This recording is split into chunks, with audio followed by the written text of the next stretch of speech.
think the paper was in Science, was a good paper because it showed that these rare incidences in interferon response can be associated with type 1 diabetes.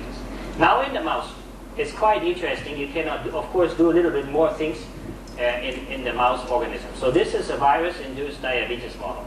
And it works as follows. These are genetically non-susceptible animals. You infect them with the virus, and the beta cells of the mice that get diabetes express the virus protein transgenically. So you have molecular identity between the virus and the protein. And what you can look at is whether the virus infection in this model plays an essential role in conditioning the beta cells. And we had lots of evidence that that's the case, because if in this model you just try to transfer T cells, or you try to induce diabetes without the virus just by putting T cells specific for the beta cells in the system, you have a heck of a hard time to get diabetes. With the virus infection, 100% in 2 weeks, no problem. So what the virus does is actually quite interesting. When you infect the animals, the MHC class 1 on beta cells, here in the transgenic mice rat that get diabetes, or in non-transgenic normal mice, goes up by about a factor of 100-fold. So beta cells express very low levels of MHC class 1. After local presence of virus in the area, and in this case it's LCMV, you can do the same with Coxsackie B viruses, enteroviruses, goes up 100-fold. In the normal mice that are not prone to develop diabetes, after the virus is cleared, it goes back down to baseline level. So it's a transient upregulation that goes back down. In the mice that develop diabetes, it stays up. So it stays high, which is also a significance of the inflammation that persists in the islets. Now what you can ask now is whether the islets that are upregulating class 1s, if you take them out of the animal, are more prone to be killed by cytotoxic CD8 cells, which would be, in a sense, what you could call an unmasking event to the viral presence. And what you can see, and this has been published a while ago, that these guys with high class 1 can easily be killed by cytotoxic T cells that need class 1 CD8 to kill. And the ones with low class 1 are very difficult to kill.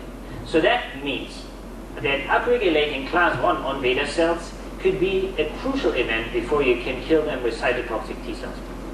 Indeed, when Mark Pickman takes out human islets and he does killing assays with human clones of his human islets, there's always the little secret that they put in a little bit of interferon. Interferon upregulates class 1, and then the killing works much better. If you don't put in a little bit of interferon, it's very difficult to kill the islets.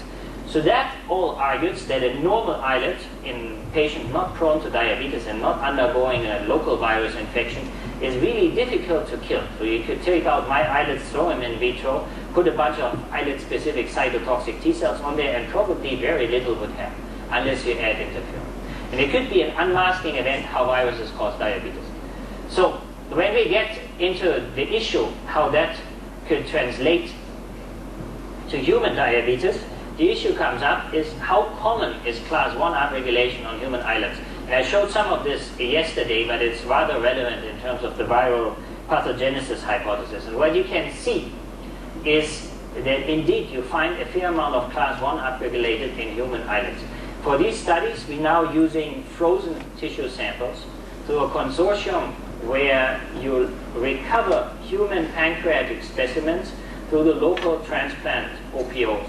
And this is a multi-center consortium in the US that are then reposited in Gainesville. And if you want to study these samples, you write a grant or proposal, and they will send you tissue sections from a variety of patients. C-peptide positive, C-peptide negative, multiple islet antibodies, negative controls, and so forth. And that was created and supported initially, this consortium, by the Juvenile Diabetes Foundation.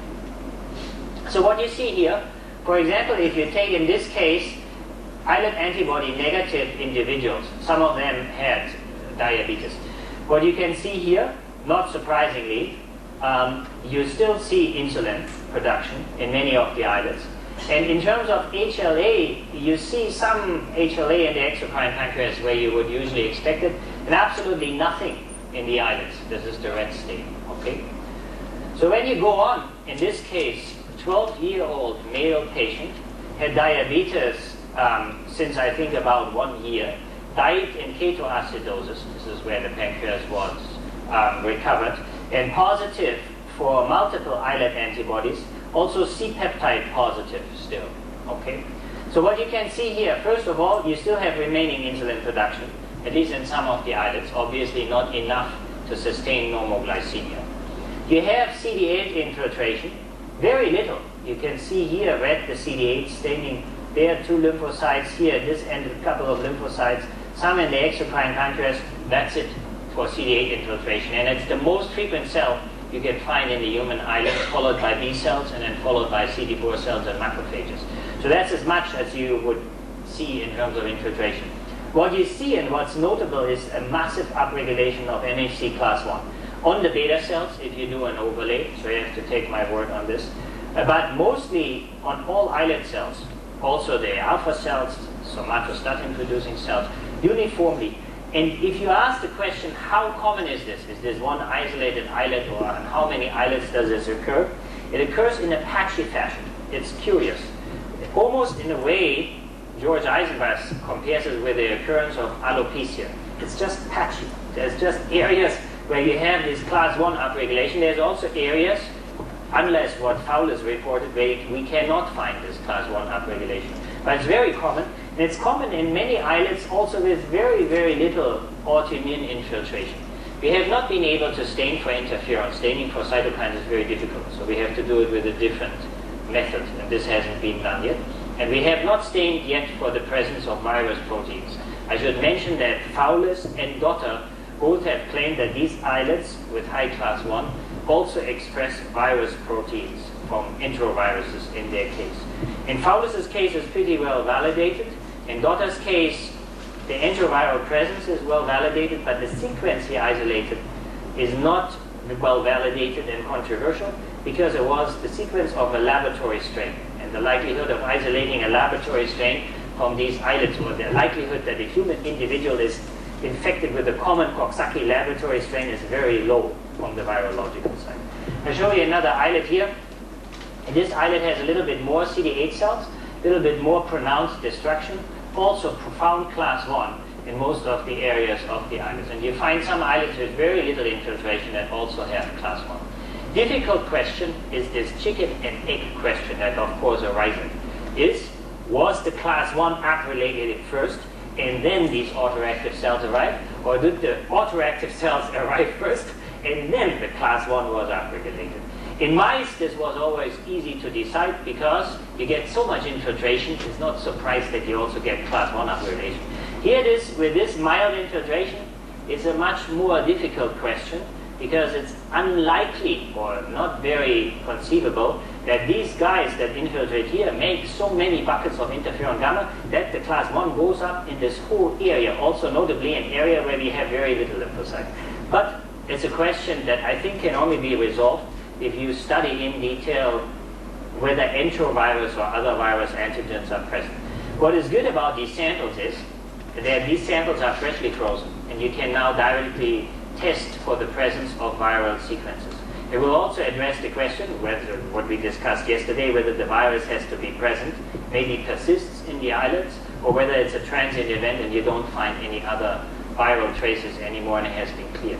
The other thing we want to address with these samples is whether there are lymphocytes among these CD8s that recognize enterovirus proteins by tetramer staining. I'll show you some of our tetramer staining in a minute. I should mention that commonly here's an islet in the middle. In these human pancreata, and this is for type 1 diabetes or normal controls, we see a lot of CD8 cells present in many of these pancreata. And Pickman tells me he sees the same. Danny Pepelier says he sees the same, even in patients that were not on intensive care at the time of their death.